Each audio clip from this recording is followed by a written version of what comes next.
technology flies, there's an 8-bit flame that never dies. RetroBro keeps the past in sight. Press start again, it feels so right.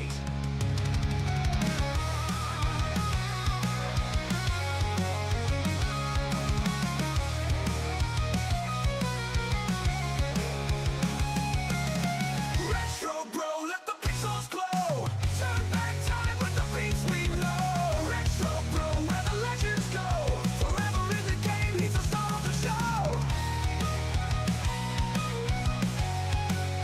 RetroBro.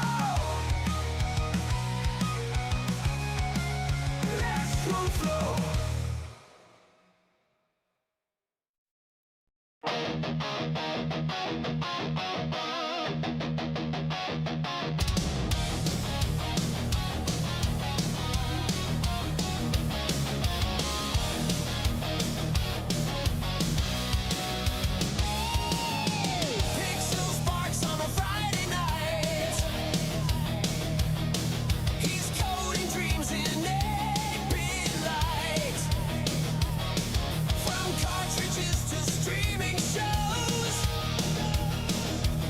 it's the world of games that RetroBro knows. RetroBro, let the pixels glow. Turn back time with the beats we know. RetroBro, where the legends go.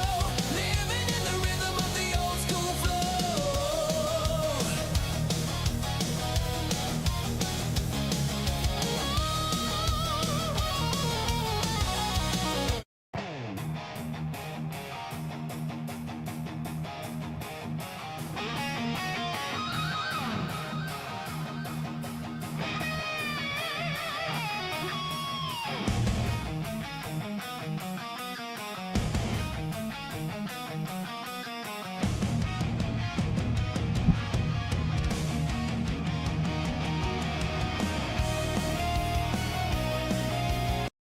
All right, let's turn that off. Let's turn that off. Yeah, thanks, man. It's AI. I cannot take any credit for it. I prompted it Suno, and it pumped some stuff back. You know what I should do?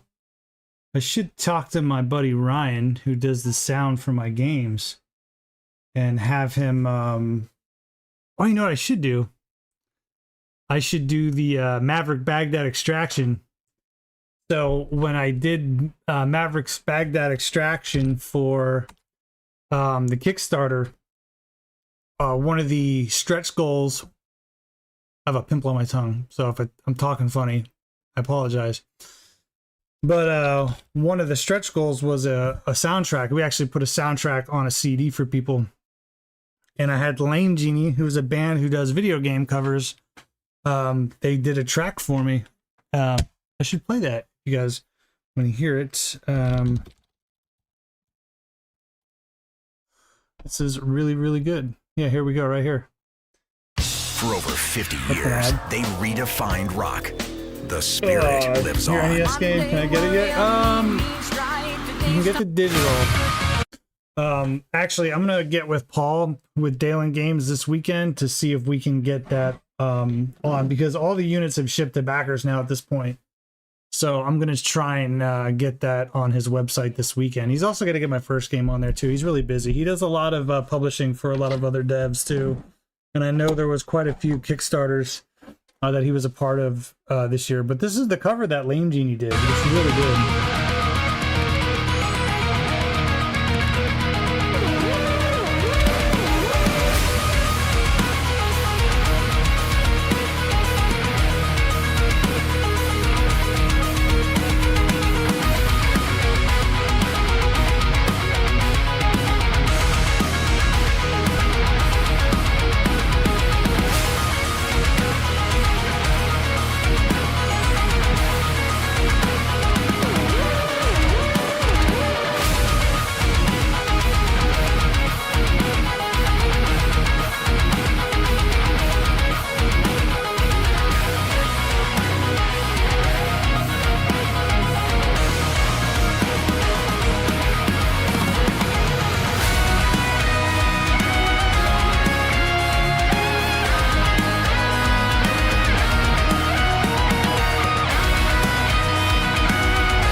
So yeah, that's like the first part of it. It's like a 2.5 minute little cover they did. It's really good.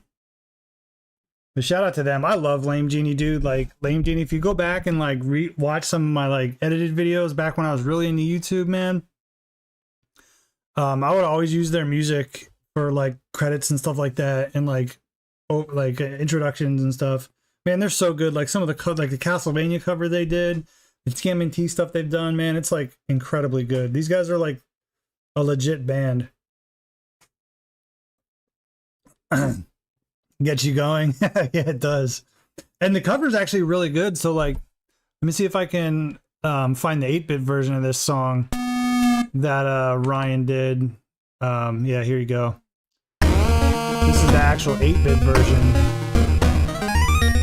It's so good, man. Ryan is like an incredible composer, just in general.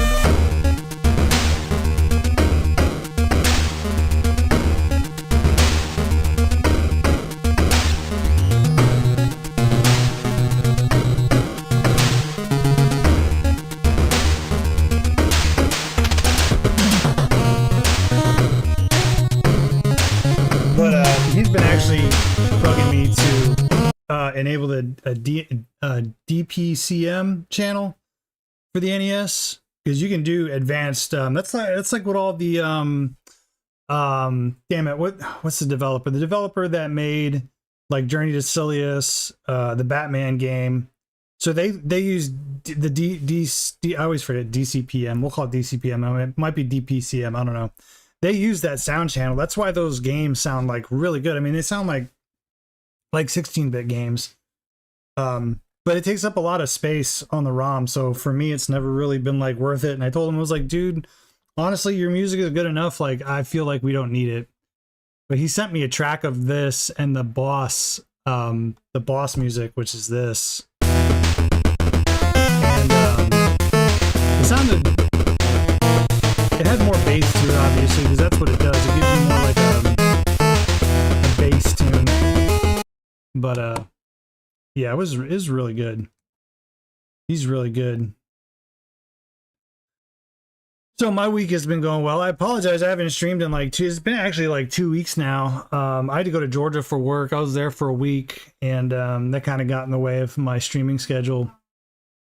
I was going to stream last night, but everybody was doing the Intellivision stuff, and you know, I don't really like, I won't force myself to make a video. Like for me, if I make a video, it's because I really want to talk about something. And I always follow gaming news and what's going on. And, you know, that Intellivision Sprint stuff came up, and I was kind of looking at it earlier in the week, and I was like, I saw your videos, Casey. Great job, by the way, on those. I think yours was the first few videos I watched. And I was like, I got to talk about this. I felt like there was a lot to say. I'm not part of the Intellivision community, I wouldn't really say, because it's not really a console that I'm super familiar with. I actually had one a few years ago, back when the Amico was kind of like still, we all thought was going to be a thing. And I went out and I bought a Intellivision. Is that like, there's a pawn shop where if I want to get retro video games, there's a pawn shop like a few miles from my house. But the whole corner is like retro games, because the co-owner of the pawn shop is huge into retro gaming. This dude has like everything under the sun. He always has good stuff over there.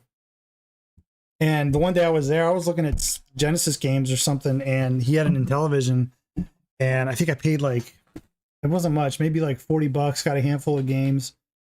And I plugged it up to my CRT, we played it.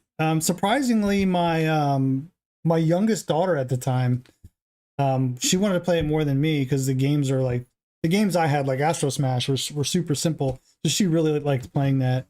But I mean, she turns those games on for a few minutes. The kids these days, their attention spans are so unbelievably short. Like she'll play my game, like because I have my CRT hooked up to my left side, where I don't even really play it. I just use it to test my games.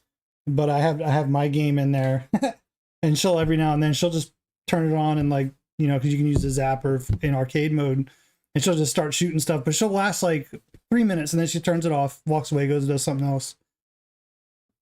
But I didn't really play the Intellivision that much. I just, like I said in my video, I really don't like those controllers. But the fact that, I mean, there are games that I like, and I'll be honest, like I've tried to emulate Intellivision games, and it was really weird, especially through RetroArch. Like I had a lot of issues setting it up, and you know, I've gotten like Saturn, Dreamcast, 3DO, that stuff worked. I can get that set up fine in RetroArch, but for Intellivision, you have to have like certain like types of ROM sets.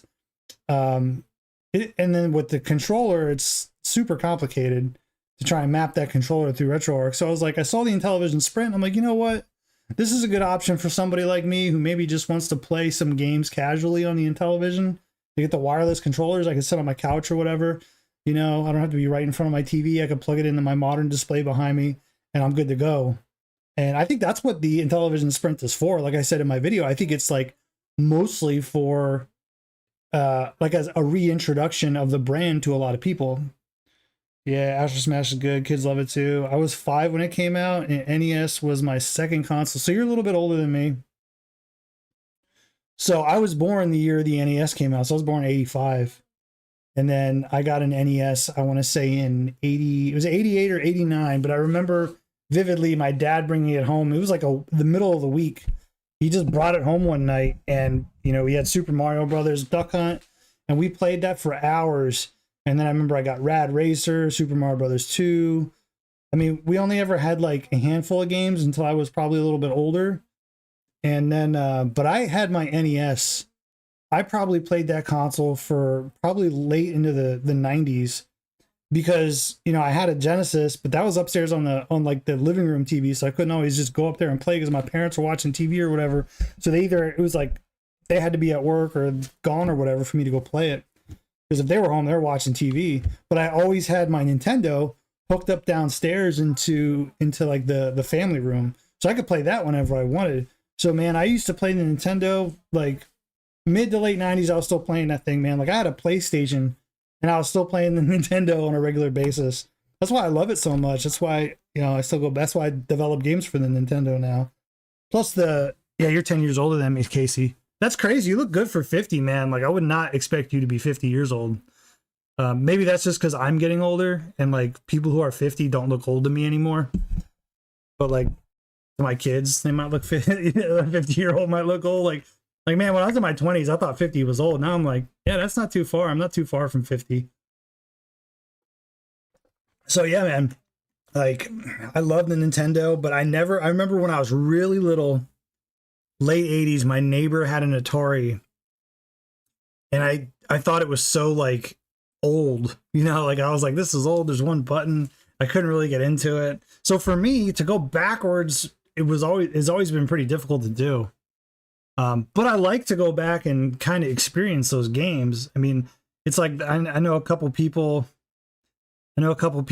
that are NES developers, and they're like 19, 20 years old. And I'm like, why? I always ask them, like, what is so interesting to you about the NES? And they're like, it's just a part of history. They like to take part in it. And I'm like, that's kind of how I feel when I go back and play like Atari and Intellivision games. It's kind of neat to see where it all began. I mean, it began obviously before that with like the Fairchild and that, but who wants to do all that?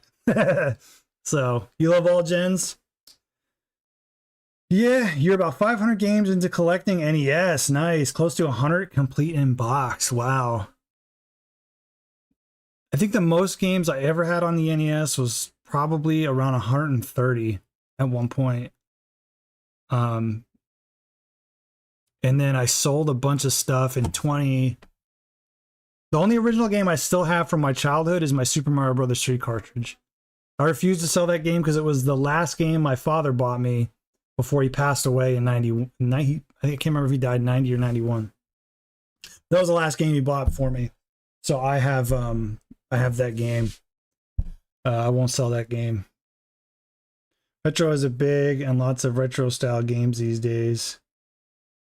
That's the thing with the indie market, man. Like, I love that's because like I'm mostly a PC gamer these days, and maybe I play 1 to 2, maybe 3 like big time modern games per year.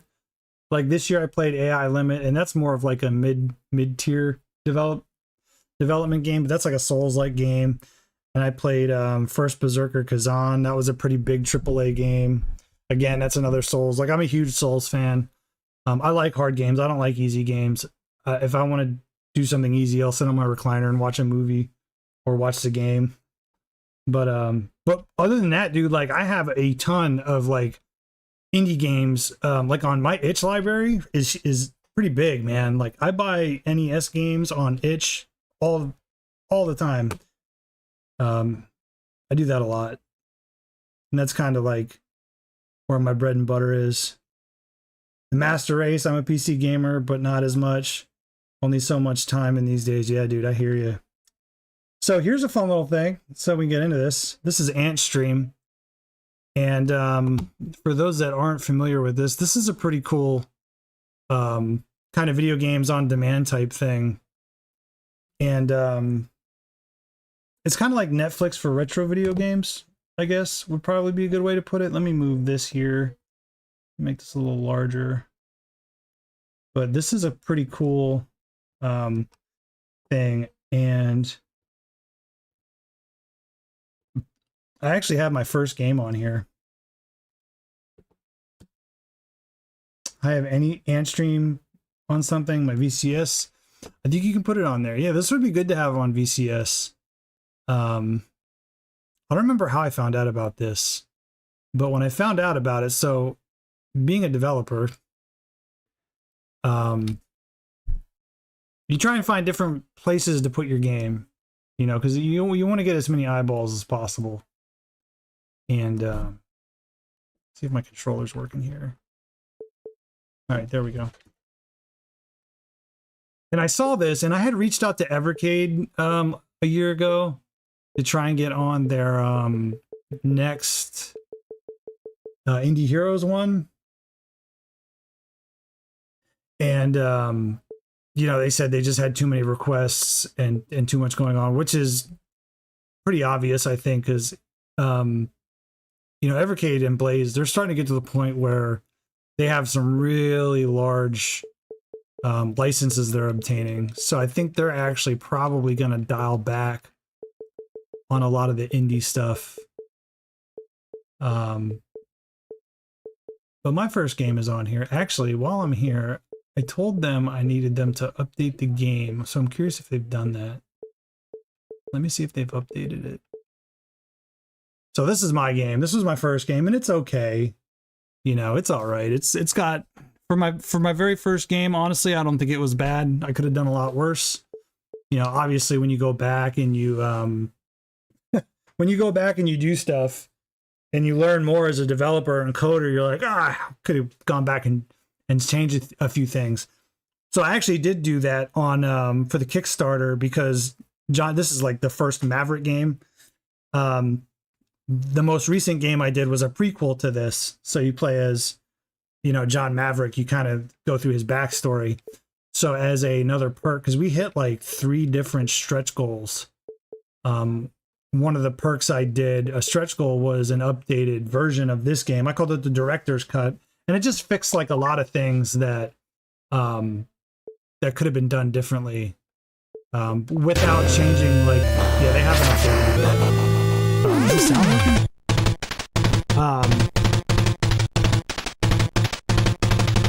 Oh, select. Yeah, so the director's cut, actually, I added a easy mode, and I changed some of the dialogue, and just a few different like quirks. One thing I noticed with Antstream though, on the NES, I don't know what emulator they're using, but the input lag is like actually really bad. It's really bad. Like it's actually pretty awful. It's like a couple of frames bad. Oh, sorry. Yeah, let me turn that down. That's probably a lot better now. Sorry about that. Yeah, I had it turned up. I forgot to turn it back down. Appreciate that. So anyways, what I was saying was...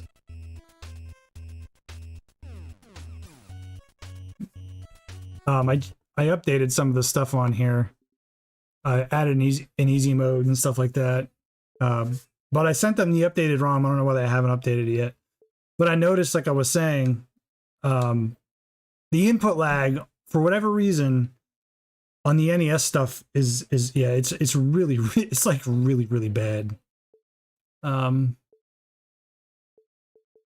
yeah, let's play some Splatterhouse. We can do this one in with the Halloween season here.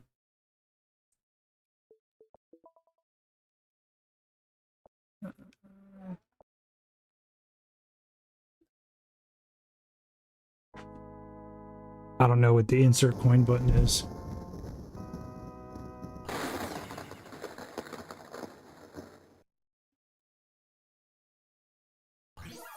There we go.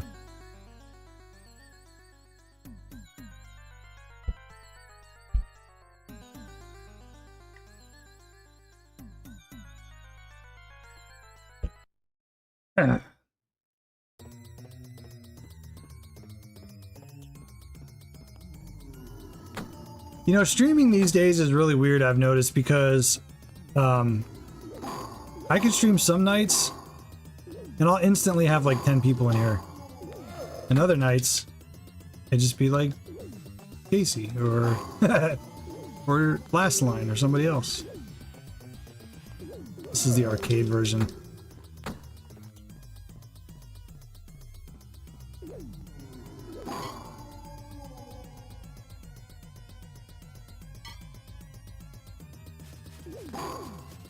Was there any noticeable lag on the Intellivision Sprint when you played it?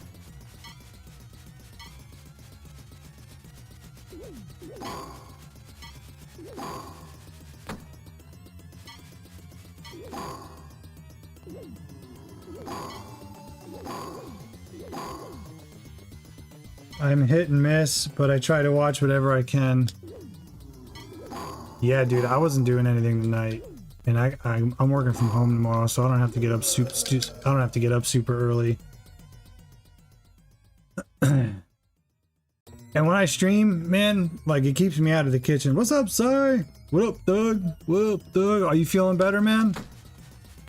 I watched you playing, I think you played this game recently. You're a lot better at it than I am. I was watching your replay on one of your streams. I suck at this game, dude. I'm okay at the third one. I don't know why.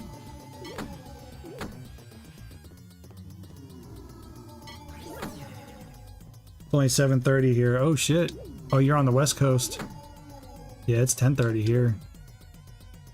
It's one thing I miss about living on the West Coast, man, was football.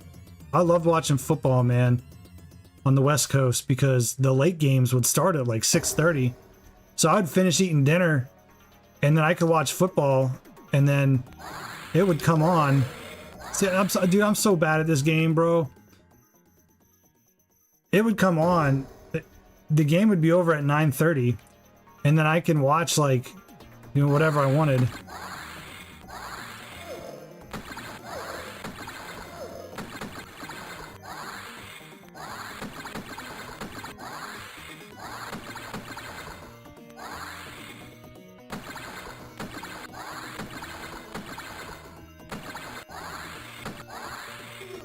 Oh, bullshit. I used to live in so I used to live in a town called Surprise, Arizona. It was about 35 minutes northwest of Phoenix.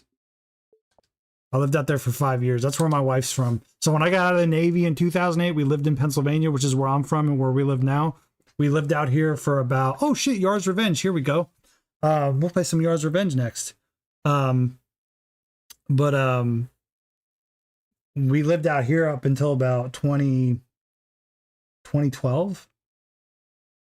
And then we lived out in Arizona until 2018.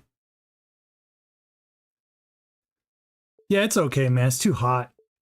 The winter times are amazing, man. Like it's amazing in the winter from like mid to end November to the end of February, dude. It's the best time ever. And we built a pool where I lived at my house. Dude, I used to be in that pool till like the end of October. It'd be like Halloween and I'd be like in the pool. Like it was wild, man. I haven't played this in a while. The code, I know this is code. This like recharges you, right? I think, and then you gotta. Let me know if this is too loud.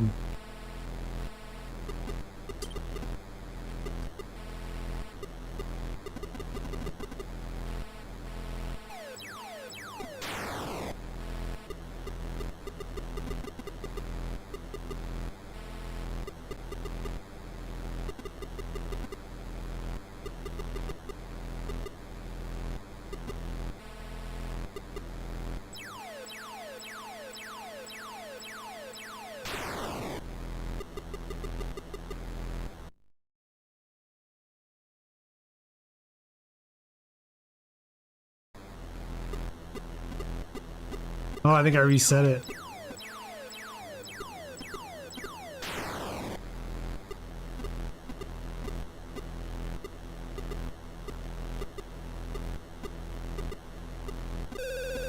What's up, Black Metal Gamer?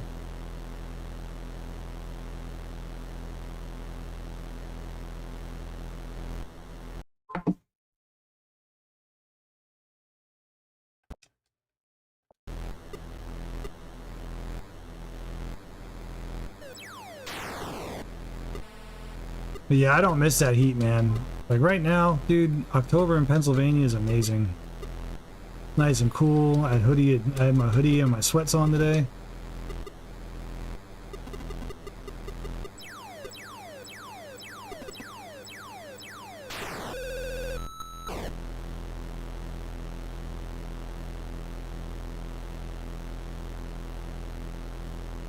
Wrapping up my routes, then game on my big ass TV. Dude, I don't know how you game on a TV that big. Maybe because I'm just so used to gaming on like a 27-inch monitor on my computer. Like my 50-inch, when I have my, because I have my PS4 hooked up to my 50-inch, that feels too big sometimes. That's what she said. But yeah.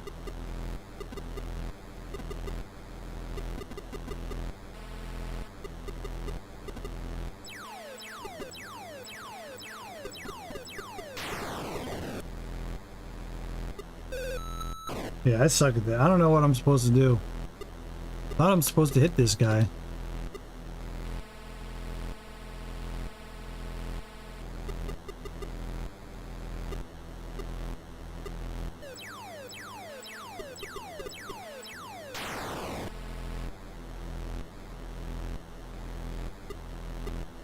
You sit that close to your 65 though? That's crazy, man. I'd get a fucking headache if that were me.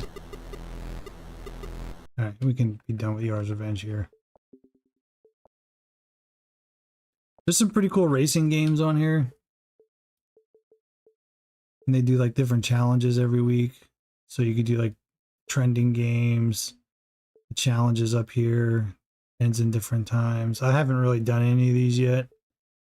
What's this one? This was Giant Slayer. 24 hours to stop the giant, get your attack and contribute to collective. You've got 2 ships and twice the firepower starting at stage 2. The highest score can you achieve before one of your ships is destroyed. Okay.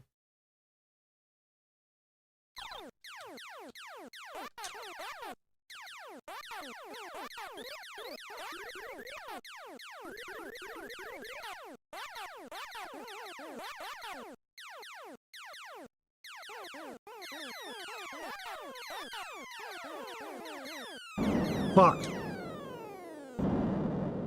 Oh, dude, I'm super immersed. I feel like a kid being in a big ass arcade gives me that feeling. How is that Metal Eating game?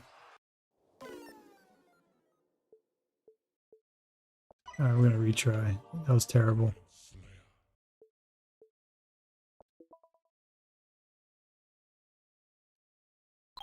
I think that Metal Eating game might be on my Steam wish list.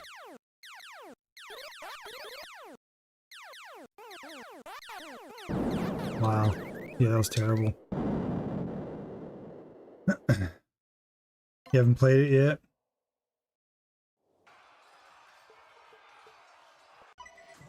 Oh, you got to use like your diamonds to do these. Okay, so I only get so many chances. So I got to be. This one guy got 31,000 points. So that's crazy. Guess that's the high score.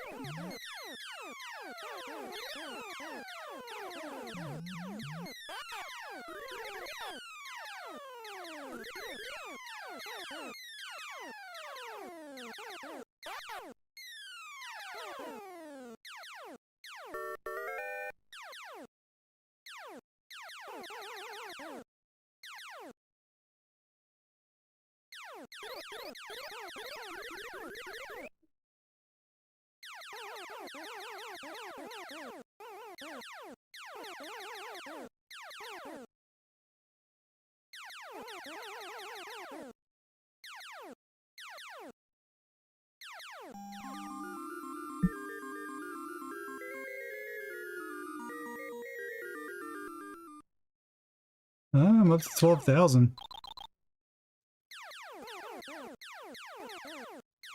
Ooh, that was close.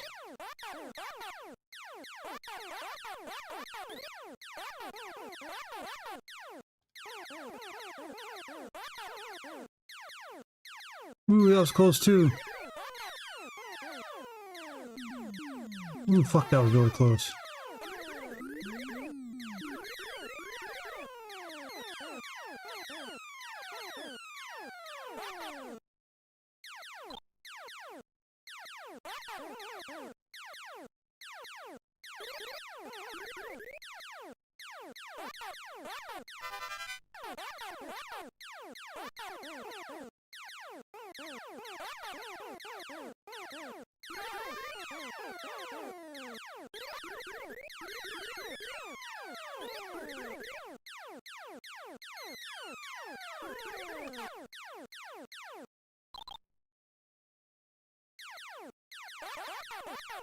Fuck! No! Oh, that was good, dude. Fuck, I could have beaten that guy's score. Shit. Damn it. Damn it, that was close. Oh, I could have done it. I got fucking nervous, man. Oh shit. Oh, I shouldn't have looked at my score, man.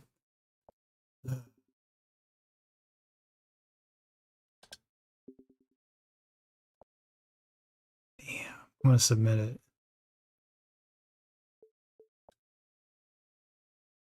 I wonder if it tells you like the leaderboards though. I had to be close. If that guy was number one out of all the people that played it, man. This is one of my favorite retro arcade games. There's one on it's on Steam. It's on PS4 too. It's called Destronaut DX. I could play that game for hours, man. Sometimes that's one of those mindless like it's a game like that. It's more like what's the one where it has like layers and they slowly come down? Not like Galaga where they move and come at you. Well, they slowly move down the screen and you shoot up at them and you could get different power-ups in that. It's like that. I could play that game for hours. Those mindless arcade games are so fun.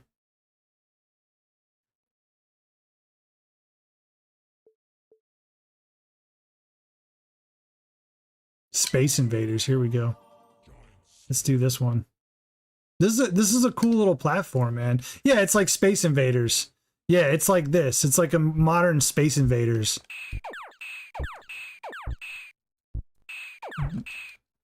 But it's like got updated music and that. It's a lot of fun.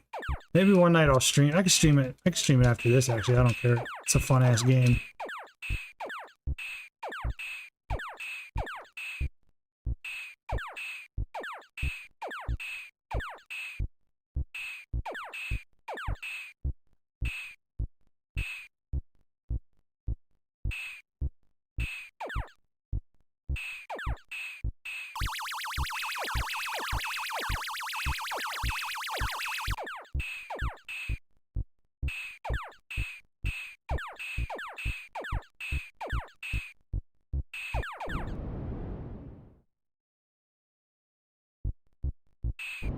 Oh, I didn't know I respawned. Okay, shit.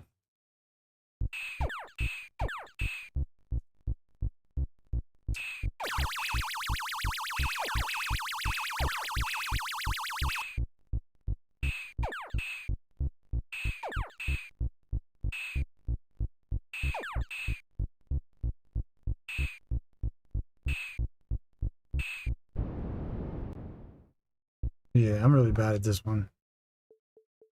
We'll quit that one. Yeah, Super Destronaut. Check it out when you have some time. But it's really good. You'd probably like it if you like arcade style games like that. It's really good. Is this Bad Dudes? Oh shit. Dude, I used to play some Bad Dudes on the NES back in the day. Distance travel, okay, so you gotta go by distance. I never liked the arcade version because the arcade version got crap music, dude.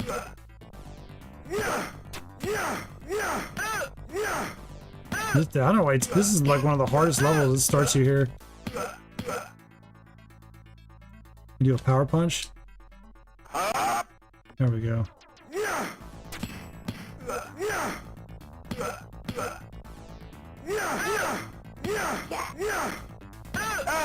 Damn, it's hard, dude. The arcade version of this game is so hard. I could beat this guy's score though. He's only at 1279.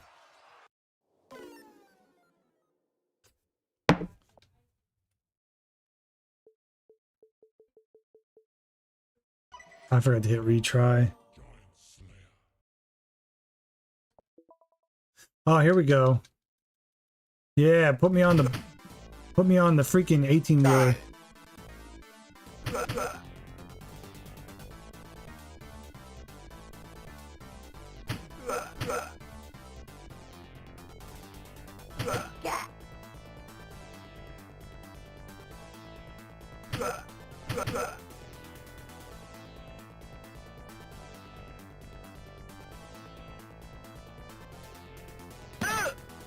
Oh, you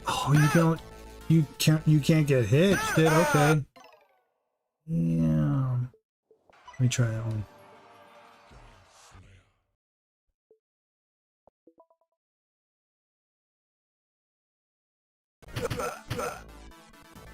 Got it.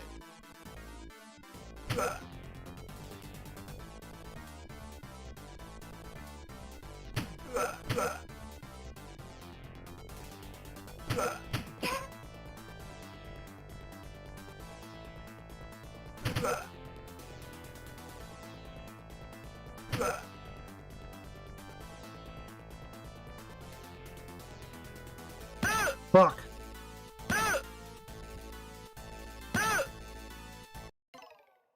Alright. Back out of that one. What else we got on these challenges? That's it for those. Earth Defense Force. Let's check this one out. I love me some shoot 'em ups, man. There's a lot on here. They mix it up between like the arcade versions, the console versions. For the majority of, from what I've seen though, it's the arcade versions.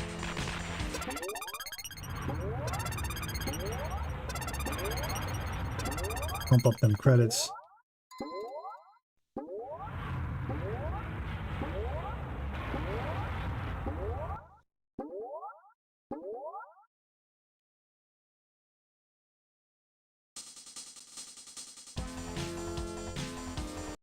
Let me move this over here. There we go. Now I can see my chat better.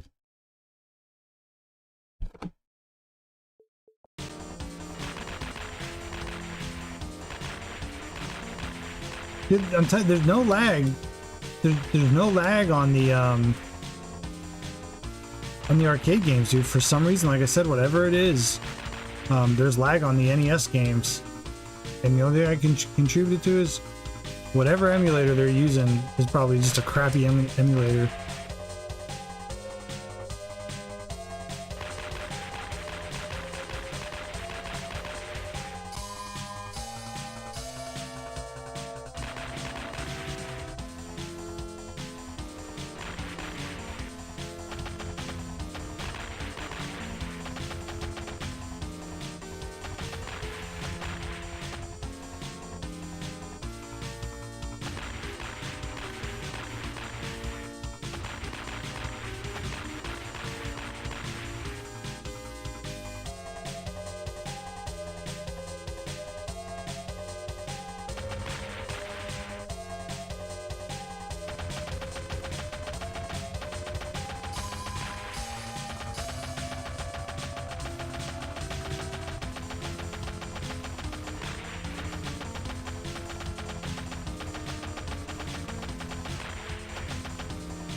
He's still going, huh?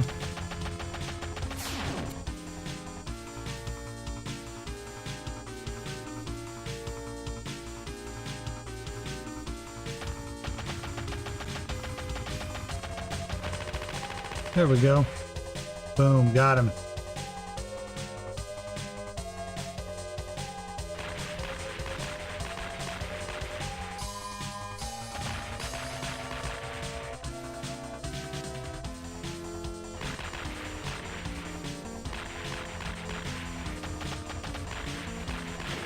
Oh, I ran right into that damn laser.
Playing Ninja Baseball, Batman, or Superman. If it's on here, let's see if it's on here. I don't know if it is.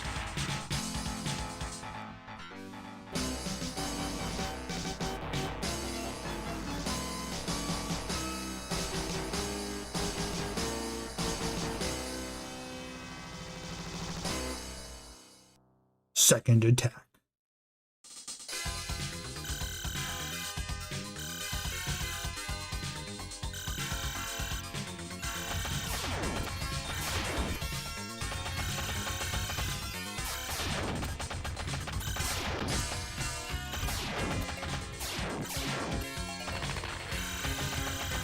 I don't like the laser guy. Go back to fire guy. I feel like I got more of a spread and faster fire rate with this guy.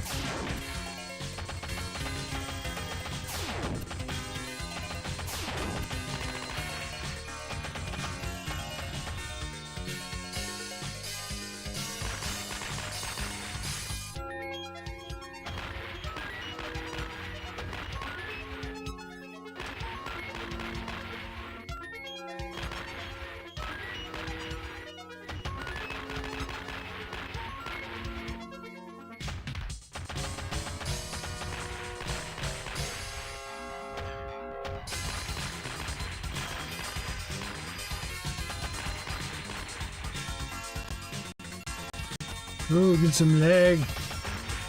Some stutter. Probably from their servers. Do you even arcade, bro? Tonight I do. What's up, Ron Damon? What you up to, man? That's some Earth Defense Force. Yeah, Zombies Ate My Neighbors is on here. Rally X. Ooh, this one's new. Let's play this one. This is a Bandai Namco. This is an old one. 1981. So it tells you the year these were made and everything. A little smoke screen. Add credit. Keyboard. All right. Cast. My car. Red car. Checkpoint. Special checkpoint. Lucky checkpoint. Rock. Danger. Smoke screen.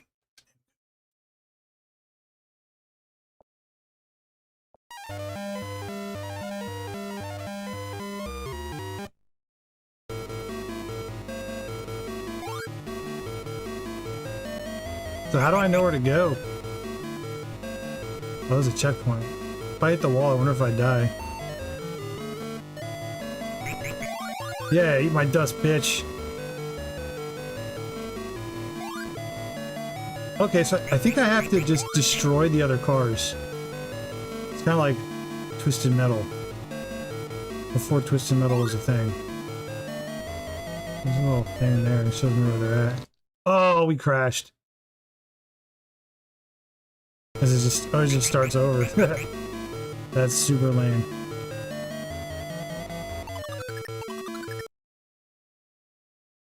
Go after all the yellow dots, yep.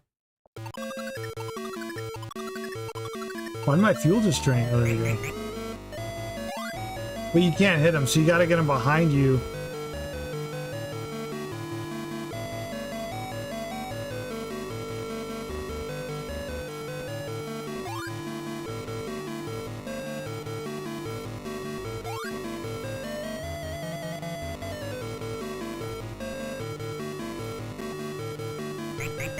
Haha. Got him. What's up, Be Ready? Hey, RetroBro, what are you playing these games on? So this is Ant Stream. This is a like a monthly service. I think I pay $3 a month. They have over, I think, like 1,500 games.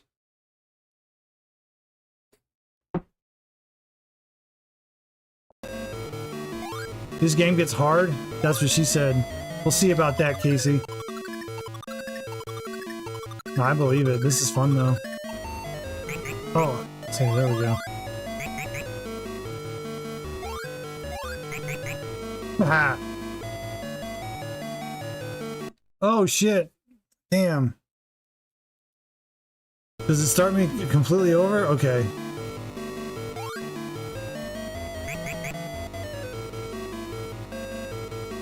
I'm gonna make a beeline for this guy.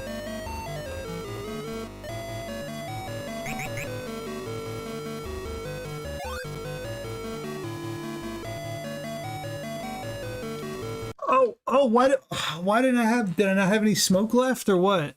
Man, I was hitting the smoke button, dude. Let's go again. Oh yeah, I thought it was, but forgot what it was called. Thanks, no problem, man. That's why I'm here.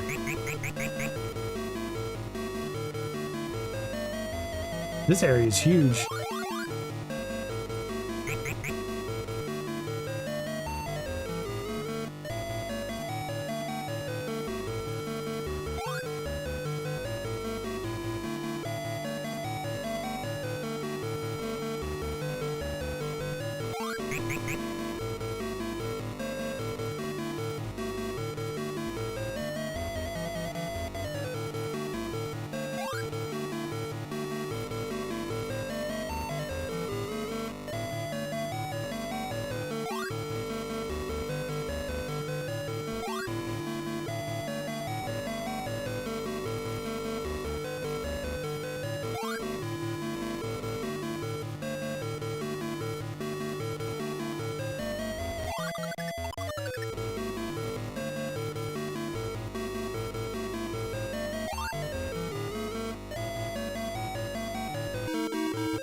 Ooh, almost ran out of fuel. What's up, last line? I was just streaming some 360. Nice.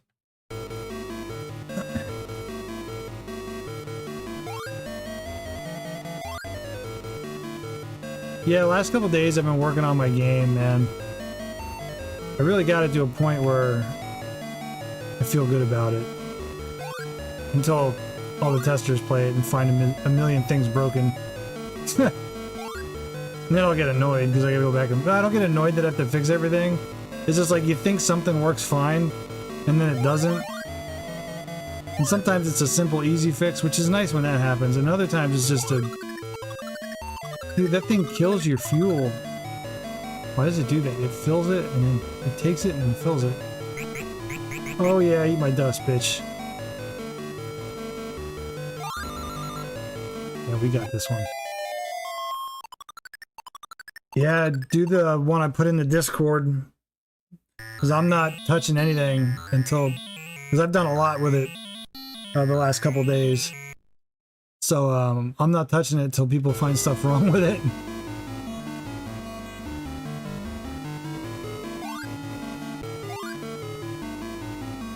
That's one of the reasons why I'm going to do a demo. I don't know, I go back and forth though, like... If... Damn, this get... So you go much faster in this round. It's one of the reasons why I want to do a demo, so other people can kind of play it and see if there's any issues. But the demo I put out for Bite Off when I initially made it was really solid. I mean, yeah, we'll see. It's just one of those things, man.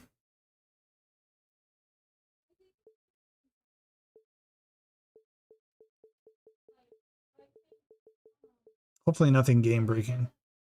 Because that sucks when that happens.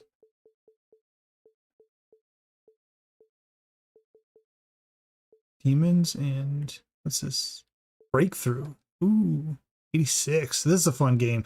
This is actually on so this is on the Evercade. This is on one of the Evercade carts.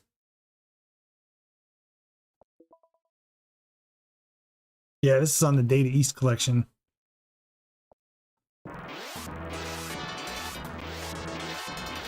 Pump up them credits.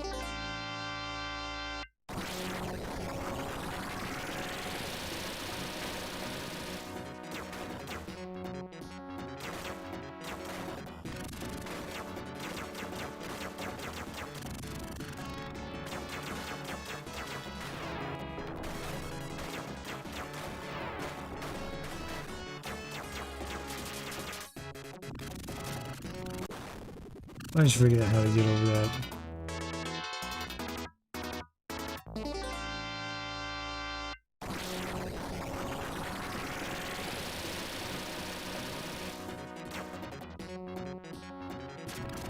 But yeah, I played through the latest demo last night, and I didn't have any problems.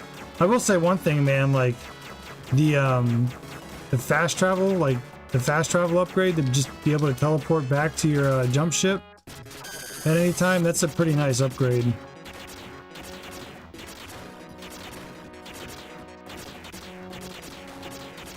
Yeah, we'll see. I think it's a lot better than. I mean, Maverick's Baghdad Extraction is good.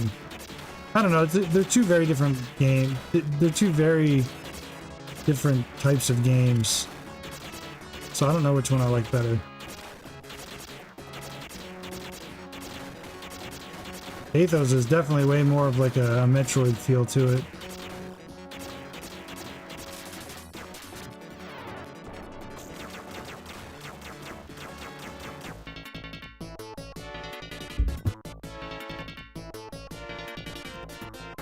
Stay alert.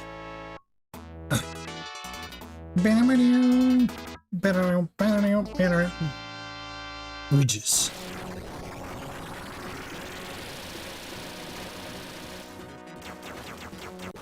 Ooh, both sides.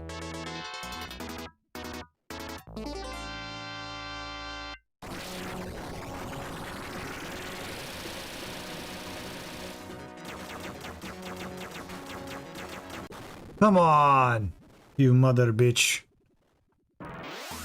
Keep going. I really like this game. This is a fun game.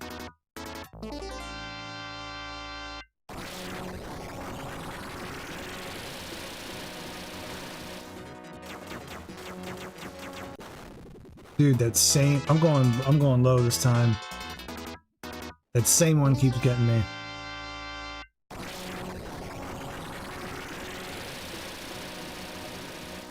Oh my gosh, dude, fuck you. Oh my goodness.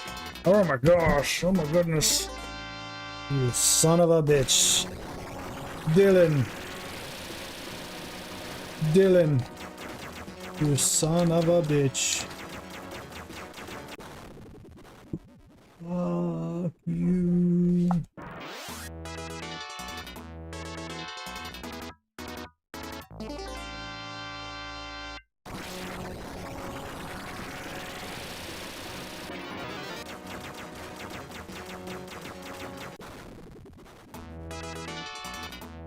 The worst is when you see it coming and you know you're gonna die.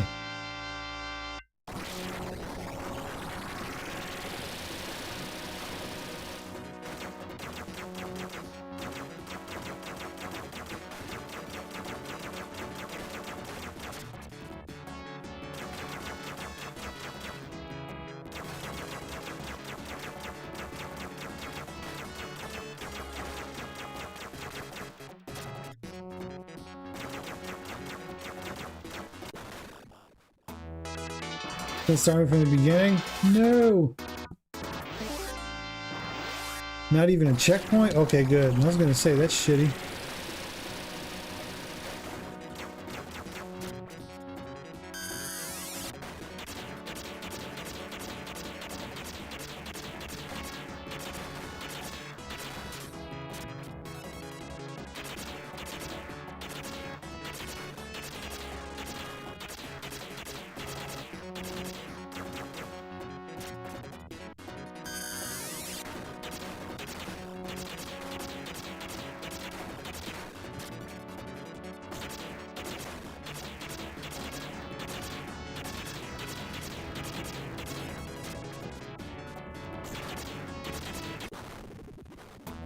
Damn, those things are bullet sponges.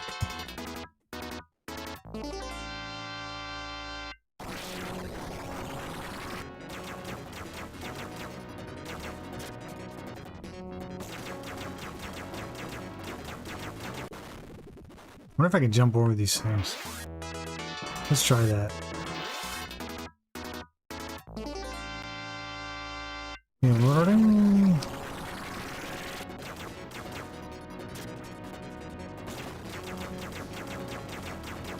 There we go.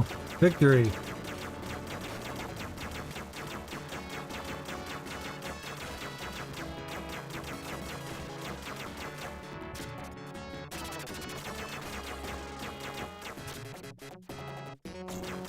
Oh, I got too aggressive.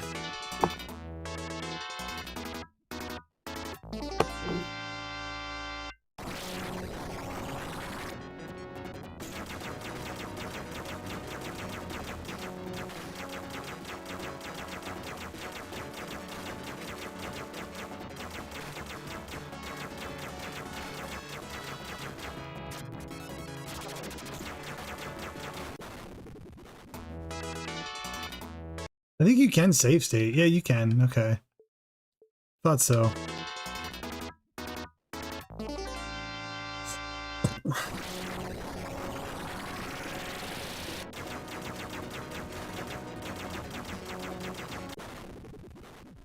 Fuck your face, mother bitch. I really want to finish the bridge. I remember playing this on the Evercade now and thinking like, the difficulty spike from like the first stage to this is kind of insane.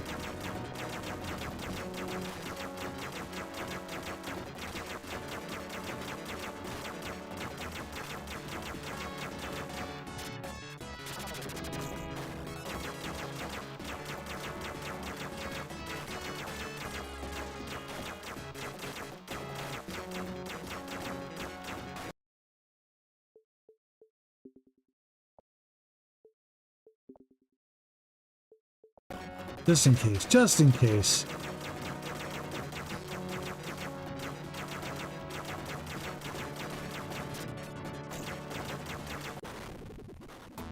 I don't know if that was actually hitting him.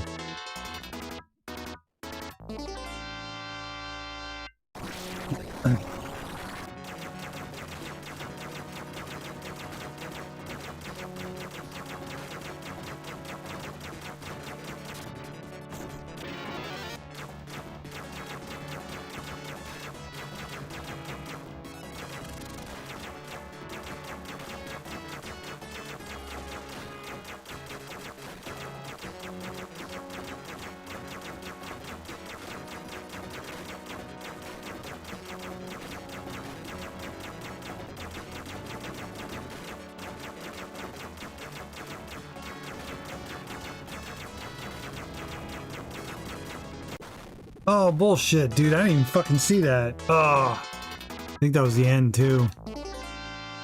Where's it gonna put me at? Oh, no, it puts me here on with the fucking chopper. Oh, that's shitty. I should have save stated it.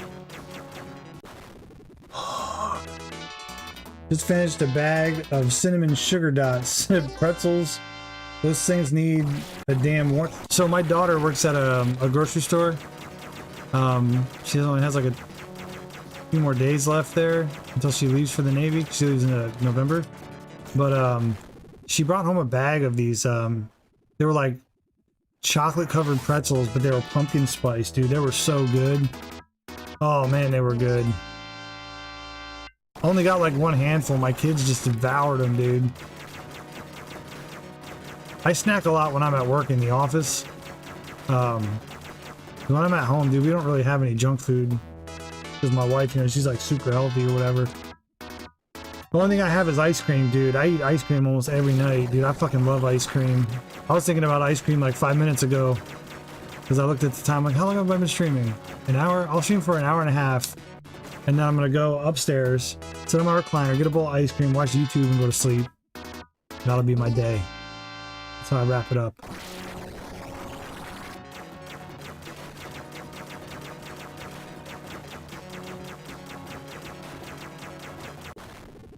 Fuck, man, I should have fucking save stated it. Let's do something else. We did enough of that game. No, I'm not trying to spend too much time on one game. I ate ice cream ever since every chance I get, dude. Hell yeah, man. I fucking love ice cream. I tried buying that healthy ice cream a while back, man. It's like a pint of it wasn't Halo Top, it was a different one. But you know, I used to get 1 pint and I would eat the whole pint at once. Oh, Mega Turrican is on here. Shit. Let's play that a little bit. But then I would still eat the unhealthy stuff, so I'm like, this is pointless. I'll just get the stuff that's not good for me and eat less of it, I guess. Yeah, I don't snack like I used to, but I like having some potato chips or whatever on hand, or the Ritz crackers. Healthy diet ice cream sucks. It wasn't like keto ice cream. I mean, I guess it technically was, because there wasn't really like, there's like no dairy in it, and there's less sugar, and it's made with like whey protein. You know what I really like? The Blue Bunny ice cream, dude. That's the soft serve Blue Bunny. That stuff is good, man, but it's expensive. It's like $5. It's like $5 for like the normal size thing of ice cream, but it's so good. I can't keep that in the house. I know why. Like when I was a kid, my dad used to get ice cream flavors that nobody else in the house liked, and I try and do that now as an adult, as a dad. Like I try and find out like which flavors my kids don't like, and then I get that, so I have my own ice cream. No keto. Don't do keto unless you want to look like Pat the NES punk ripped. Pat got fat. And I'm not saying that to be mean. That dude legitimately has put on some weight. I saw him, oh, it was actually your video in Television Gamer. He was like in the background, and I was like, holy shit, man, he's like getting big. You know, I get it. Like when I was in my 30s, man, I was ripped. I was shredded. Like I was in phenomenal, crazy shape. I went to the gym 6 days a week, burned a shitload of calories at the gym. And, you know, I don't go to the gym as much. But you just kind of like, as you get older, man, it's just harder to maintain. All these guys in their 40s and 50s and are shredded, dude, they're all on TRT. They're all on testosterone replacement therapy. You can't look like that just by going to the gym in your 40s and 50s. Like, I don't care how hard you work out. You might look okay, but you're not shredded, dude. It's really fucking hard. We get old, it's not easy. Yeah. Laugh out loud. Pat eats all that keto food, and if you're not doing it right, you gain a crap ton of weight. So my wife does bodybuilding competitions, and when she does her shows, when she does her prep, she actually does keto. So I did it once, but you know, keep in mind, I was also going to the gym and being very active.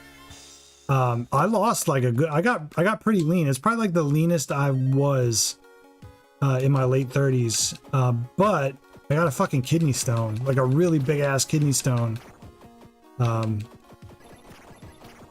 it. Now granted, I was also drinking fucking energy drinks like a maniac, so it could have been from that. But I was eating like bacon, dude. I was eating like a pound of bacon every day, and I was losing weight. I was staying lean. So I'm not against keto. It's good if you want to lose weight, but yeah, like you said, you have to do it right. It's also like the weight you lose when you're on keto, unless you stay on keto, man, the second you start putting carbs back in your diet, you're just going to gain weight.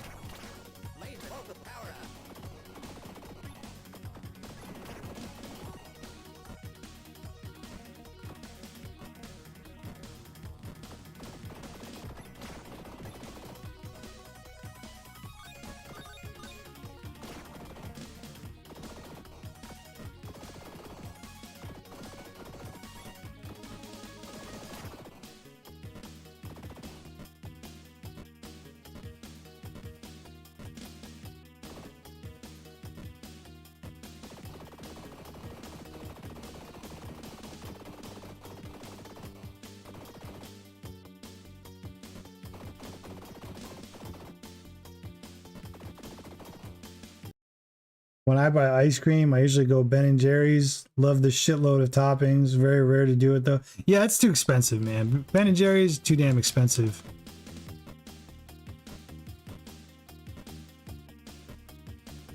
You're right though, it is good. They definitely have the most variety of flavors.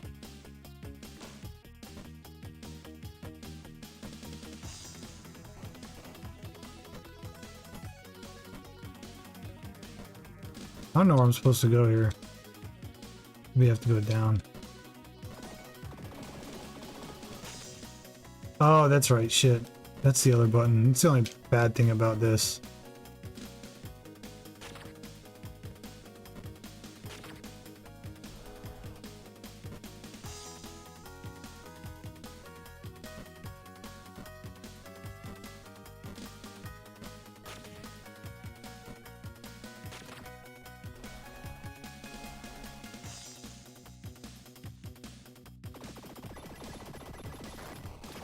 Laser rebound. Heal.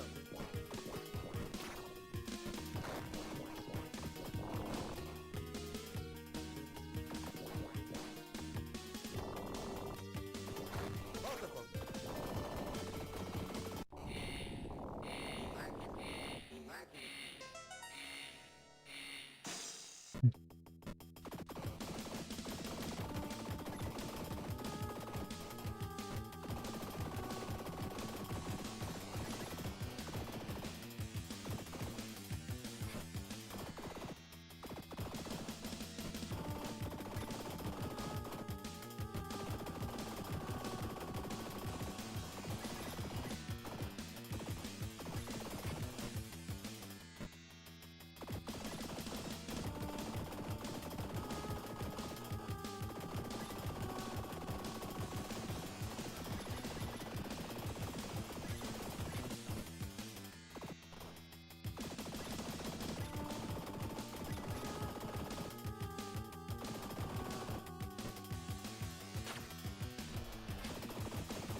Can't tell if I'm doing damage to this thing or not.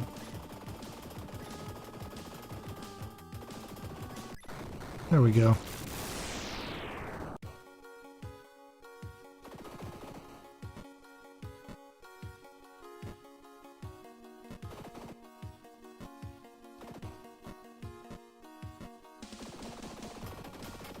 Oh shit. I haven't. Last time I played this was a couple years ago. I think I streamed this game, but it was through RetroArt. Let's see what else they have on here, because I played this one before. Yeah, I hate Bionic Commando, dude. I hate that game. The mechanics in Bionic Commando are so I could never get them down. What is Banishing Racer? It's a tournament. It started 10 hours left. All right. Reckless cars are wreaking havoc across America, and only Subaru can bring back that. You know what? We don't care. Let's see what happens if I join it. I have more than enough to join. So we got a boost and a jump. Easy enough.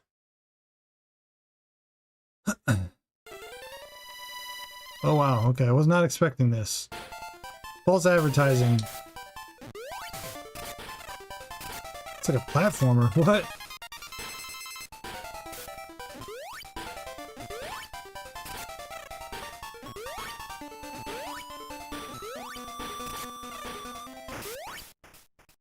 Ah.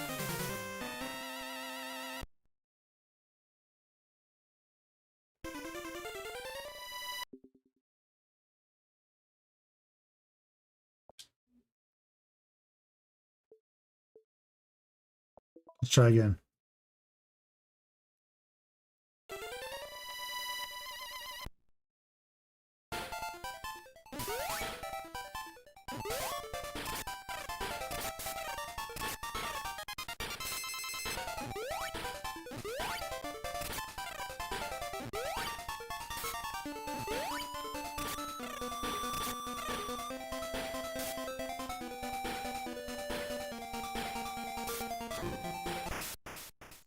Oh, you don't have a... You can only boost like once. It must be on a timer. Well, that was fun. I'm 113th.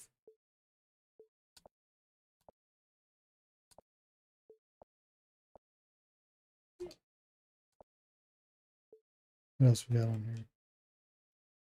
With Defense Force, Lion King, EDF. Got some recommended here.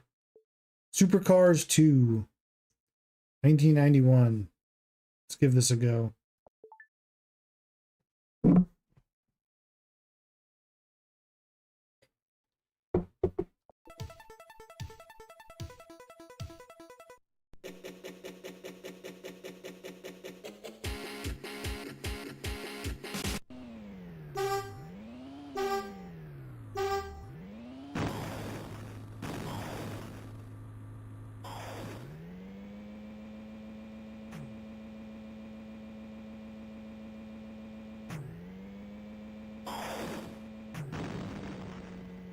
Out the way.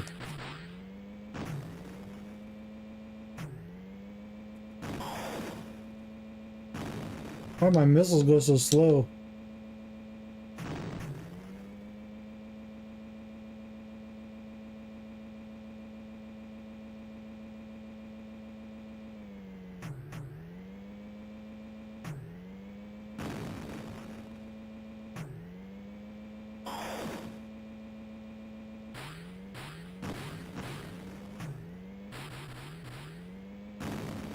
You son of a bitch.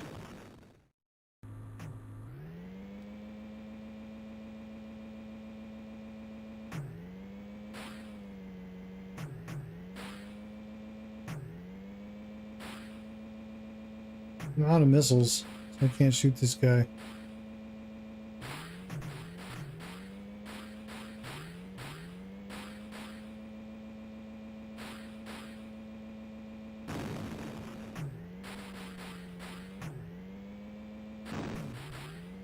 That car just spawned out of nowhere.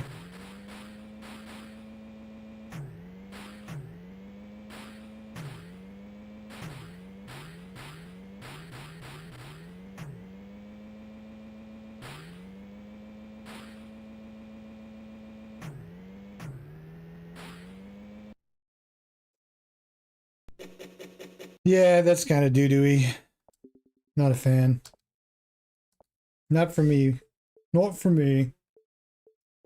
So yeah, I mean, you get a lot on here. You got new games. I think there's like 2 new games every week. Oh, you got an MSX game this week. Let's check this game out. 1987. Towering Fairy Tale Mansion. So this is pretty cool.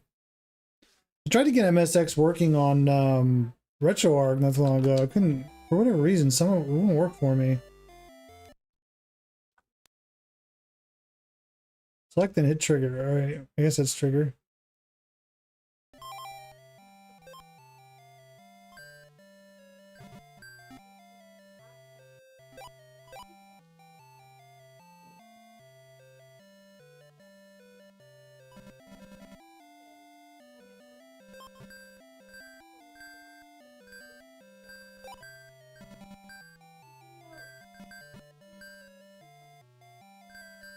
So my ball doesn't come back. So I don't know if I can redo my ball.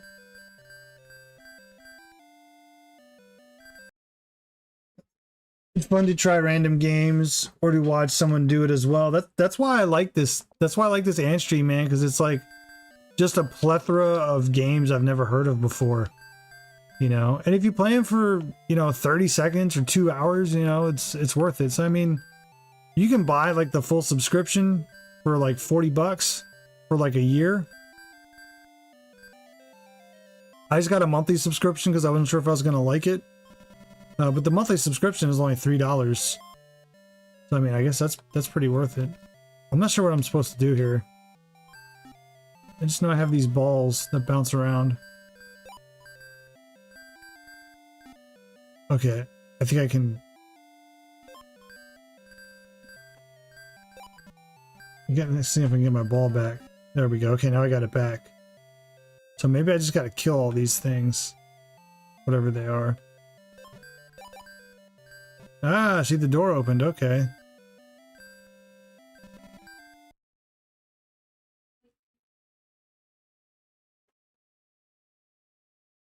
Intelligent Gamer, which video?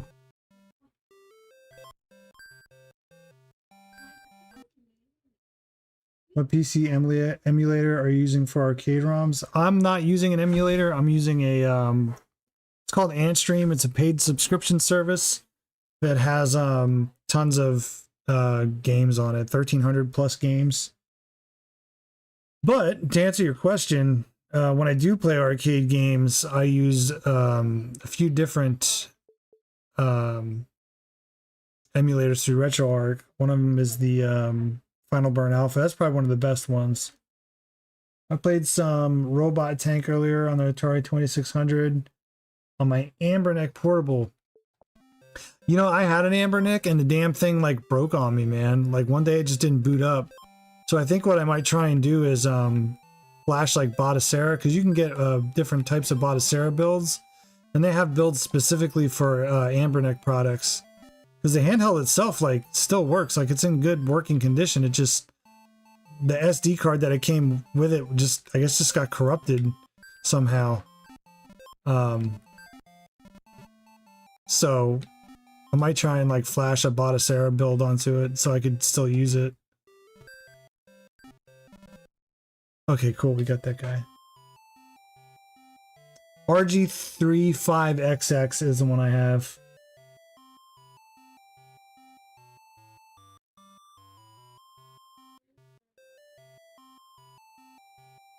Yeah, that's what I should have done. I should have got like a better SD card and copied it, and at least copied it down. I flashed it. I don't know why I didn't. I should have. Just to at least back up the image. I have to go get my ball. That's the only problem with this. Alright, we got strawberry here. This game's actually pretty fun. Surprisingly. It's really low. It's hard to hear. I don't know if you guys can even hear it because it's like super low on my end. Give me my ball! I just use RetroArch that's built into the stick firmware or whatever. It's more than fine for me. Yeah, I think those are Linux. If I could figure out what I think they're Linux based. Then I could just like get Raspberry, like RetroPie, and just flash it on and use that if it's Linux.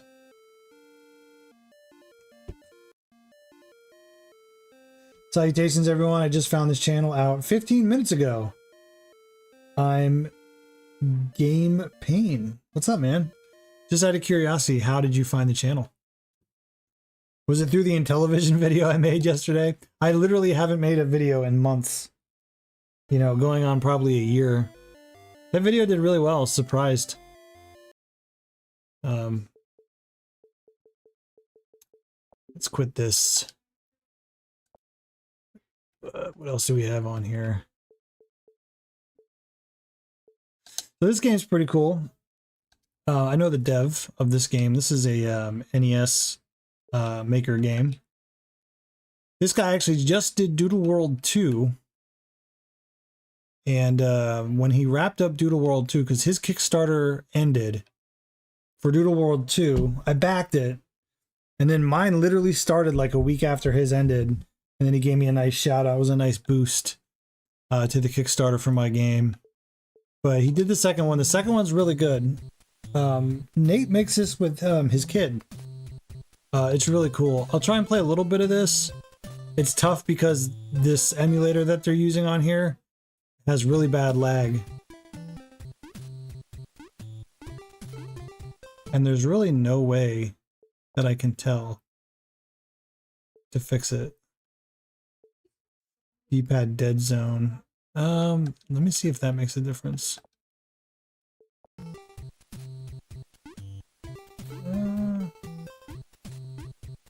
That actually, no, it's still pretty bad. It's still bad. I don't think that fixed it.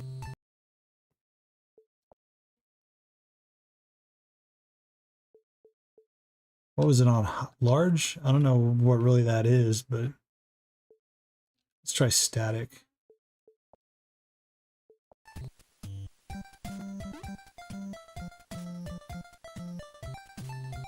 I fixed a little bit of the lag on the D-pad. Yeah, I don't know. It's still bad though. Yeah, it's really fucking bad. It is streaming it, but like I said, the only one that has lag is the NES homebrew stuff.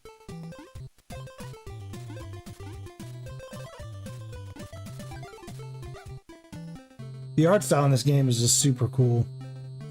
I was watching one of my friends' live stream. Your channel showed up on the right. I also play retro games and modern games. I have emulators on my portable SSD to take the games with me on the go. Sweet. I travel a little bit for work, and I have a laptop. So I just put RetroArch on my work laptop. So whenever I travel for work, if I'm in the hotel room or whatever, I just fire up the RetroArch. I have a little controller, 8-bit do that I put in my bag. Works perfect. Because I was using I was using the Anbernic, but then, like I said, it stopped working on me.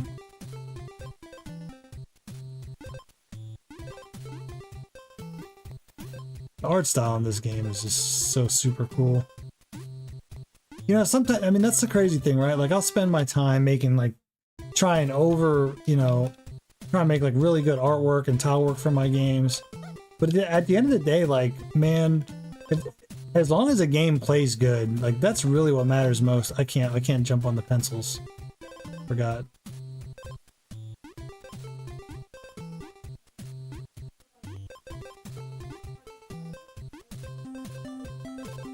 Oh shit. I need to get my NES top loader modded. Dude, don't mod it. And I'll tell you why. Because if you mod it, you're going to be basically emulating the PPU. So you're on some games, not all of them, you're not going to get true color out of it. You're not going to get like true NES palette colors. So, I mean, unless you really just want to play it on your HD TV, I would just, because I have a top loader as well, and I thought about doing the same thing, and I was talking to one of the other devs I'm in the Discord with, and he basically told me, like, it's not a good idea to do it. Like, it'll look okay, but some games you're gonna have like some palette issues with. So I just keep my RF adapter. I have a 13-inch CRT I use, and I have a 13-inch JVC, and it looks so good. Like, those small CRTs have such a good picture compared to the bigger ones. Because I used to have a 20-inch, like a 20-inch Memorex flat screen, but this little 13-inch I have, man, it's so much better. The only thing that sucks about, you know, the top loader is those damn jail bars. You're not gonna get rid of those. I mean, unless, of course, like you said, you mod it, but...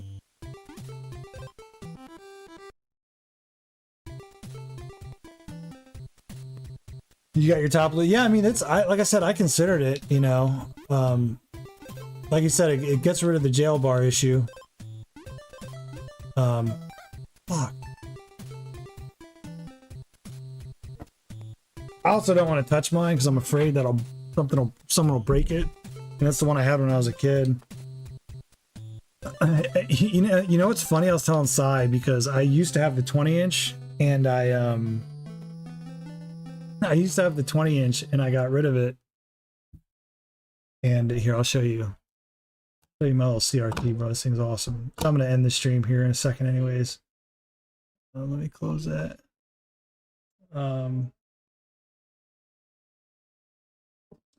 Bro, I fucking love this TV. So I had a 20-inch CRT, and then I got rid of it because I wasn't using. I mean, I used it, but it was just too much space. And then I made. Hold on.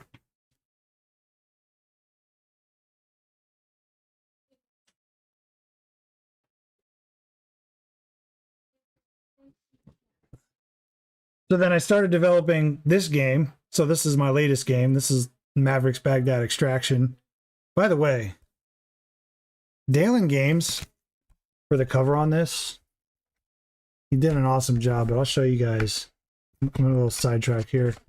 This is the thickest manual you guys will ever see in an NES. This thing, look how thick that is. It's basically a book. And it's funny because I was showing Paul from Dalen Games, because I had to send him the files for this. He's like, this is definitely the thickest NES manual I've ever done. But man, I put a lot in it, right? So I put like the story, I had to put a photo sensitivity epilepsy warning in there because it's a light gun game. Controls, controlling Maverick. But the cool thing about like the HUD, all that stuff, it's got like every single enemy in here because there's a save feature, so saving and loading your game, power-ups and pickups, all the like the different enemies in that. So because the game's overworld, you have like first-person enemies, and then you have like your you know, the guys that jump out and shoot you for the light gun stages. But the cool thing is I put all the maps in here, so every world map and dungeon, like the world map is on here. That's part one, part two, and then the all the dungeon maps are in here. So pretty cool. But anyways, going back to what I was saying, I got rid of my CRT last year, and then I started developing Maverick's Baghdad Extraction, and I was originally, if you've ever played Punisher on the NES, I was originally going to do something like that. So I started with the cursor in that. Yes, I did. It's an NES Maker game. But then I started looking at like light gun support, and because I was like, I wonder if this is possible to do this. And sure enough, it was. So then I was like, oh shit, I need a CRT to actually test it, because you could test like light gun feature and messing with a mouse, and it's the same thing, but it's not like a full test. So I got that little guy right there, my 13-inch JVC, and you can see my little top loader down there. That's the one I had when I was a kid. I love that thing. It's going strong, man. If you dig through the depths of my YouTube channel, there's actually a video from about 8 years ago. Might even be older than that now. It might be like 9 years, because I've been on YouTube like 10 years now. And my mom had pulled it out of like a garage and sent it to me, and it was a wreck. It was not in good shape. And I restored it. So in the video, I actually have it restored. So speaking of NES games, I'm going to do this before I go, for whoever is left in the chat. I haven't showed much of this game. This is my this is the game I'm developing now. And this is actually a it's not really a true Metroidvania game.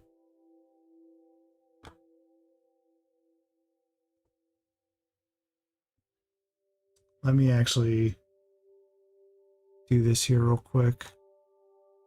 I'll just show you guys the beginning of this game.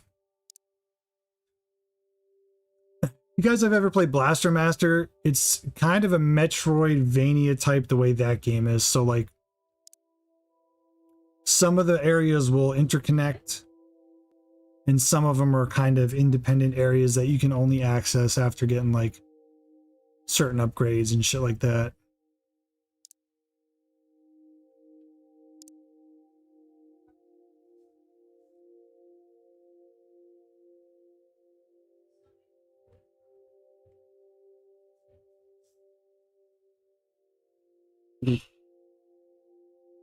Blaster Master is one of my favorite NES games. It's a fun game, dude. The cutscenes in that game are incredibly, they're just incredible.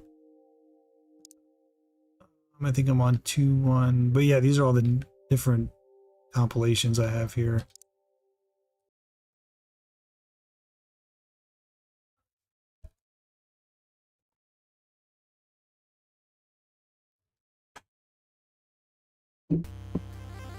So I plan on, I don't know if I'm going to release a demo early or wait until I do because the Kickstarter for this is going to be early next year. The game's basically done.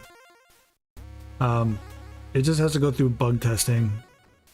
So however long it takes the testers to do that is how long it's going to be.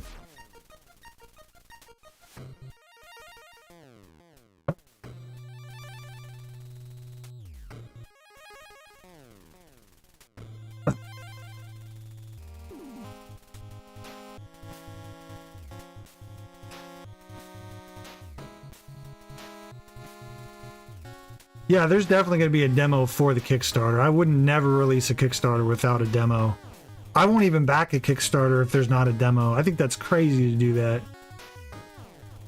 Like even Former Dawn, like as early as that was in development, they still had a demo to give the people. I didn't back that one though. I kind of wish I would have, but they wanted way too much for a physical. Plus, I don't even know if I would have been able to play the physical on my top loader.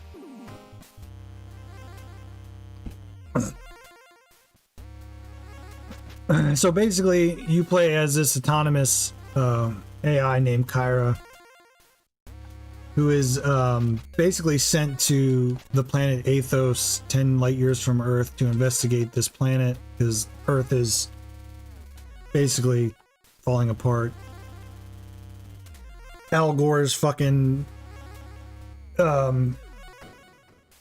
his intuitions came true, I suppose. So anyways, you have to explore this planet, and there's an energy surge. The game starts off that basically disables the ship that you're on in orbit, and you have to descend to the planet to basically figure out what the hell happened. And then the storyline kind of goes from there. How many NES homebrews are there? There's more NES homebrews than there are actual licensed Nintendo games at this point. There's a lot. It's crazy, man. So there's a fast travel system. So early on in the game, you basically can only access the fast travel system by getting on your jump ship. But later on in the game, you get a power up that allows you to teleport at any moment back to your jump ship. So if you get lost or whatever, you can. I'll play this first stage. I'll show you guys this and show you the boss. The bosses are very like Mega Man-ish. But you get an ability to be able to teleport back to your jump ship at any moment. Complete in box, yeah. Well, actually, complete in box, I don't know. There's a lot. Do you know how many Intellivision homebrews there are? Since we're on the topic, I'd be curious. I will say with the availability of like Mapper 30 boards and stuff like that, like there's way more. This fucking bat's gonna get me. Son of a bitch. I'm gonna try and kill him. Hopefully he drops a shield. There's more and more each year. I mean, I think there was, if you count my Kickstarter, as far as like big title homebrew games for the NES, there we go, I need that. There's probably 10 alone this year that went to Kickstarter, so, you know. We're getting close to 300 for Intellivision and only 125 in the original library. It doesn't count ROM only. Yeah, dude, ROM only for NES, I can't even imagine how many there are.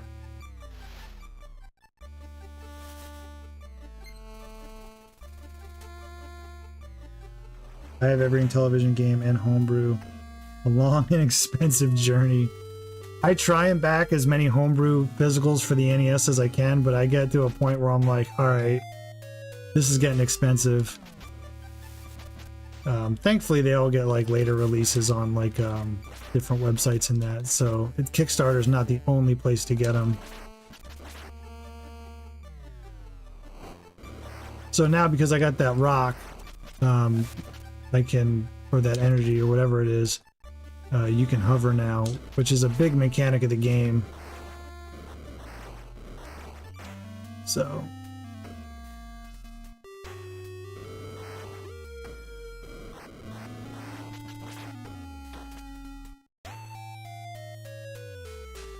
see if one of these guys will drop a shield. Probably won't, no, of course.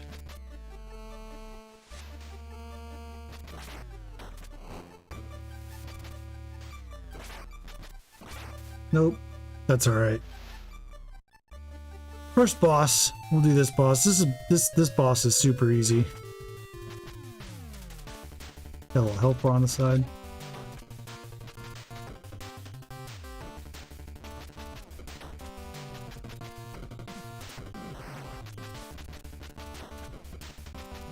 I'll show you guys the ending sequence of Maverick too while I'm here.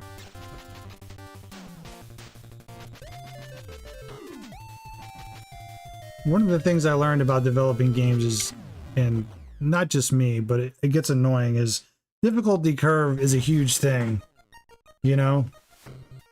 I try not to make my games too hard early on. I want the player to keep playing, because my first game that I made, man, I made the mistake of making it way too hard super early. And a lot of people haven't finished the game. It's not a hard game, but it's hard early, and it turns people off pretty quickly. So this, I wanted a more, like, sustainable progression of the game. So now you found out after being the first boss, there's these cores on the planet that are basically emitting energy that are disrupting your ship. So as you defeat the bosses and destroy those cores, you can go back to your ship, Elysium, and enable different features of the ship. So the one I just enabled now, I'll go back and I'll show you guys. Yeah, you need the right balance, exactly. So this game actually won Best Music for the Bite Off Award this past year.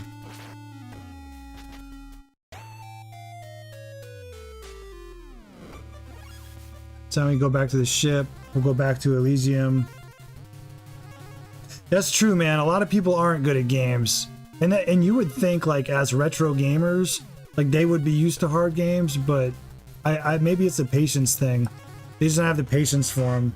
So go back to Elysium here and now. So that's a weird glitch I gotta figure out. I don't know why it does that. And now we can use this charging station. So here, I'll spend some of my energy here. Now I can charge my shields. Not charge my shields, get full energy here. Do that, and then here, another thing, once you come back online, you can bring this back online. This enables, basically, re-enables your nano shields. So right now, the only way for me to get new shields is for an enemy drop. But once you enable that thing, you can charge your shields on your own using your energy. Then you can eventually enter this area as well. We'll go to some other areas here. I'll show you guys.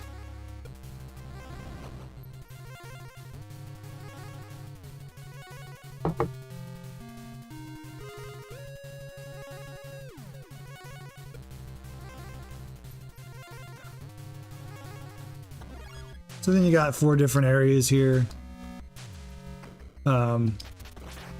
I can get through this stage without one of the power-ups that you technically need to get through here. You eventually get a freeze. It's called a cryo cannon, kind of like how Metroid has, where you can shoot these bees and freeze them, and then use them as platforms, and then jump on them and come across. But if you're really good at conserving your fuel, you can actually get across these areas without it. So that's yeah, that's Athos. So this like I said, this game's basically done. We just have to go through bug testing. Let me see if I get that glitch again. No, see, I didn't get it that time. That's weird. So let's do, while I have this up, let's do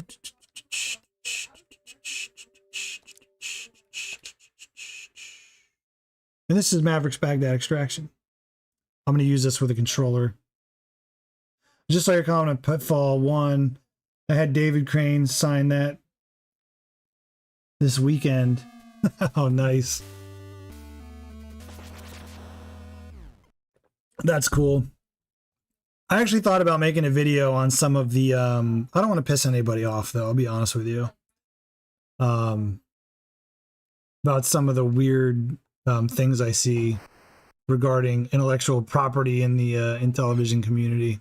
It's weird, man, to say the least. Okay, cool. So this is the very end of the game. This is kind of the final sequence, and I'm just gonna walk through this. And Final boss. This is the coolest part of the game. No, off the top of my head, I don't know who he is.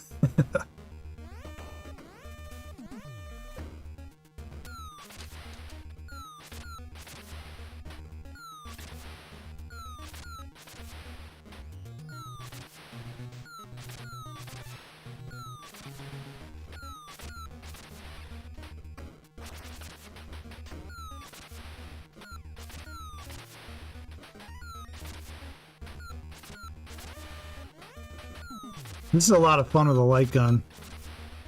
It's tough. This part's not so hard with a controller.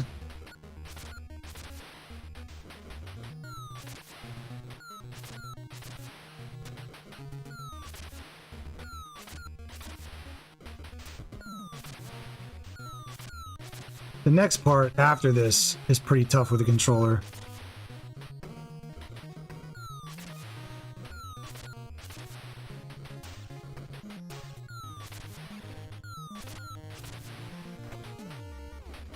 Original Activision guy and Pitfall programmer. Nice. Oh, so it's got the seal of approval then. That's pretty cool.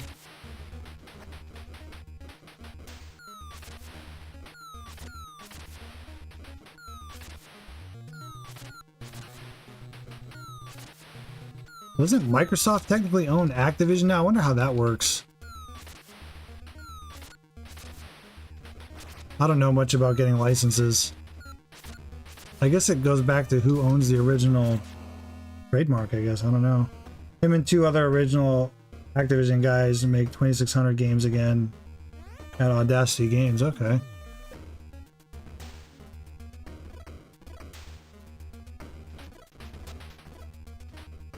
You throw grenades and shit.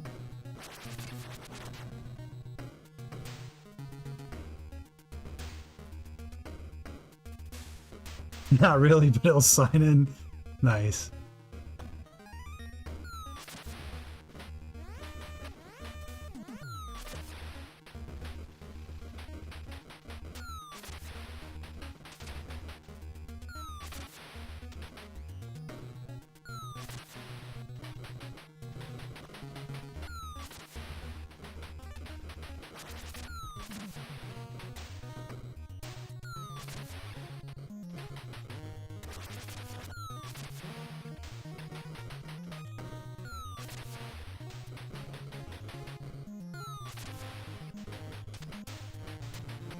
I just got freaking wrecked.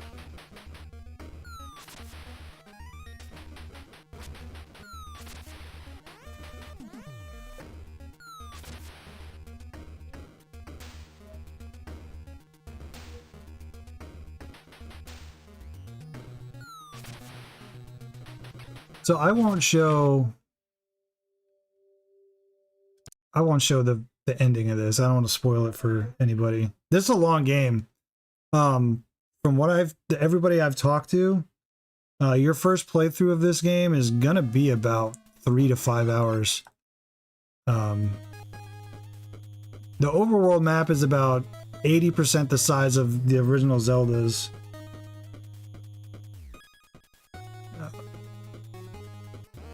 So yeah, you can see here, this is the main, like, overworld area. I'll walk around a little bit. I don't know, a lot of you guys might have seen this before. I don't want to save this, I don't want to overwrite my save.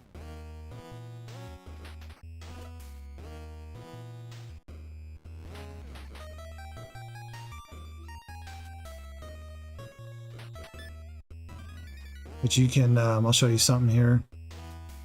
So, is it this one?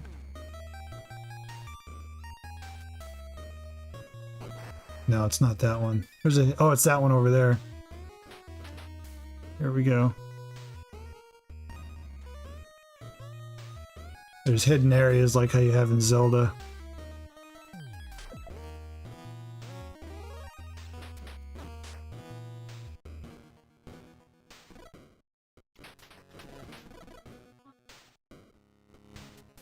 So I can't get to them yet because you need to power up to cross these this barbed wire. Those guys will give you 1-ups when you rescue a POW. This game's actually a lot of fun. It's the only bad thing about making games is like you wind up playing them so much. You almost kind of get like till landmine right there. So I have a health pack in inventory, so I can have hit select and use that health pack. But you play your games so much. Oh, I'll show you something funny. I put this little, you guys will appreciate this, my little duck hunt Easter egg. You walk to the end of this dock.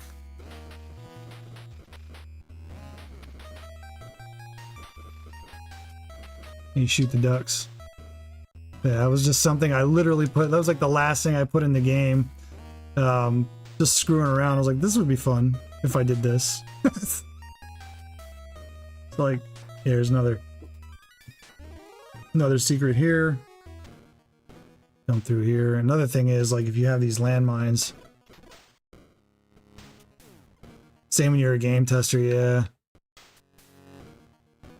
I can use that to clear these mines. I can't get down. I can't get this power up yet either because you can't cross this water. There's a power up under there.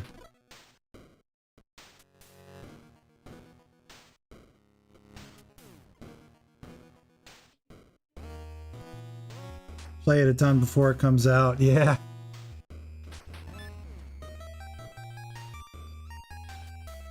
I'll show you one of the dungeons here. And then I gotta call it a night.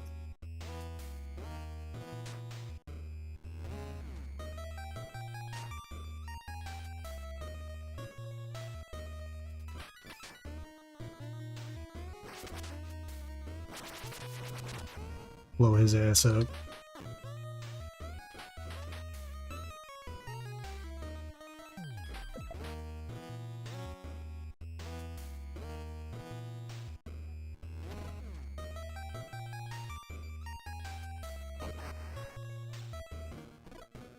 So now you can cross bodies of water.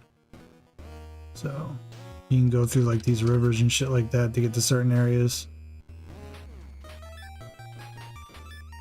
So now if I wanted to, I can go back and get that one power up I missed earlier. I think it's a save room. Yep. That was another thing. Originally I only had like 2 save rooms in the entire game, and then wound up changing it. So this is a dungeon. So, well, prisons, dungeons, whatever you want to call them in this game.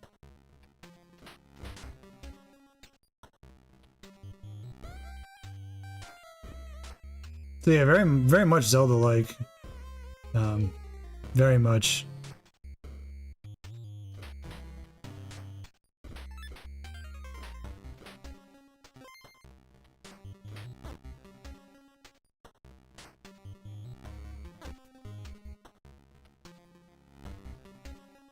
So yeah.